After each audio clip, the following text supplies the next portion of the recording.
Julle Saterdag en ek ja, speel lekker hierso in die woonstel by Freakin' Rene en Jeffries.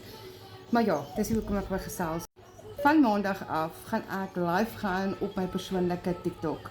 My besige TikTok van 8 maande wat ek konstant was elke dag, was gehack en hy poef net. Maar dit nog steeds nie dat my online besigheid stop nie. Ek is 'n gewone Suid-Afrikaner wat 17 jaar in corporate was, wat gastehuis het, wat besighede gehad het, het 'n online besigheid vir my oopgemaak 8 maande terug. Terwyl my gastehuis in 'n baie stil season was, beteken dit ek nog steeds uitgawes gehad, ek nog steeds alles betaal het, maar ek het nie kliënte gehad nie, dit beteken ek. En toe kom ek op 'n amazing program op Legacy Builders.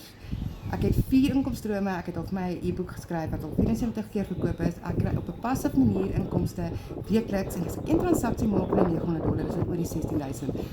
'n $500, $600 ekskuus is by die 10,000.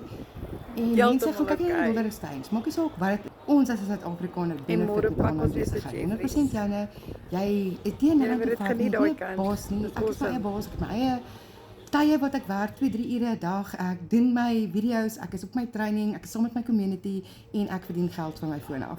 So as jy wil weet wat ek doen, kommentaar vir my, jy's reg of gaan na my bio bo. Al my inligting is langs my naam, my nommer is daar, WhatsApp my, vra vir 'n voice note en ek stuur vir jou gratis presies hoe dit werk, wat jy kan doen, hoeveel dit kos en jy kan begin met jou eie besigheid online.